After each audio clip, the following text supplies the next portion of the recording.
My name is Justin Espelenbergo and welcome to another property update.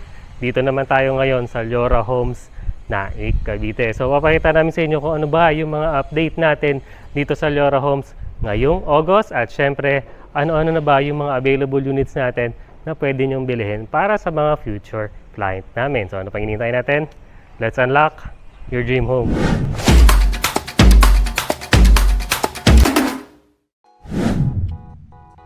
Start na natin yung ating update dito sa Leora Homes. So start natin sa block 62 at 61. So nakita niyo naman po, almost finished na po itong dalawang block na to.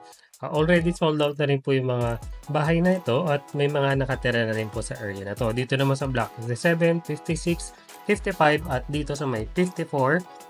Sa 57 po, almost finished na po yung buong block. Sa 56 naman po, nag-start na yung dulo at dito sa may 55. Dito rin po sa 54, nag-start na rin po hukayin yung mga lupa para mag-start ng paggawa ng mga townhouse. At dito naman po sa ating block 53 hanggang 50 is almost finished na rin po yung block na to. Nag-start na rin po ng construction sa block 50 yung pinakadulo at may mga ongoing construction pa po tayo. Tapos dito naman po tayo sa likod na bahagi ng amenity. So ito naman po yung block 45 at 46. Nakita nyo naman po ongoing construction na siya. Malapit na rin po ang matapos itong mga bahay na to. At dito naman po sa block 47 hanggang dito sa may dulo, yung block 44 is tapos na po yung land development netong area na to. So i-start na nila dito yung roads natin. After ng mga roads, start na rin po ng construction ng mga bahay. Balik naman tayo dito sa block 62 at 61. Nakita nyo naman, almost finish na itong mga block na to at nakakabit na rin po yung mga solar panel at yung mga water tanks natin. At sa mga buyer namin na nakakuha na dito sa block 50, 58, 59 at 60, nakita nyo naman po, almost finish na po yung mga blocks na ito.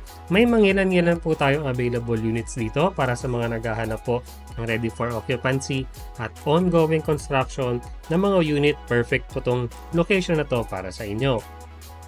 At kung mapapansin din natin, may mga mangilan-ngilan na po na nakalipat na dito sa area na to.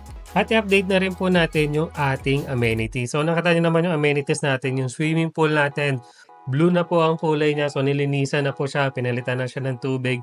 Mas okay na po siya ngayon at ready to use na po talaga ang ating mga amenities dito sa Leora Homes. So ayan po yung update natin dito sa Leora Homes. I hope nagustuhan nyo itong update natin. At kung may mga question po kayo, just PM us on our Facebook page. So yan, nakita nyo na yung update natin dito sa Leora Homes. Diba, napakabilis ng construction ng mga bahay nila dito.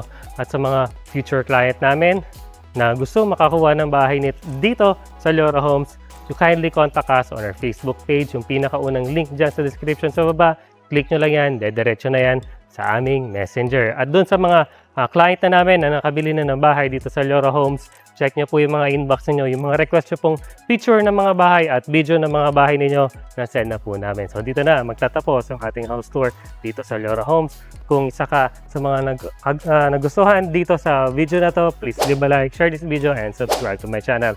We're also on other social media like Facebook, Instagram, at TikTok. Thank you so much for watching and see you on the next one.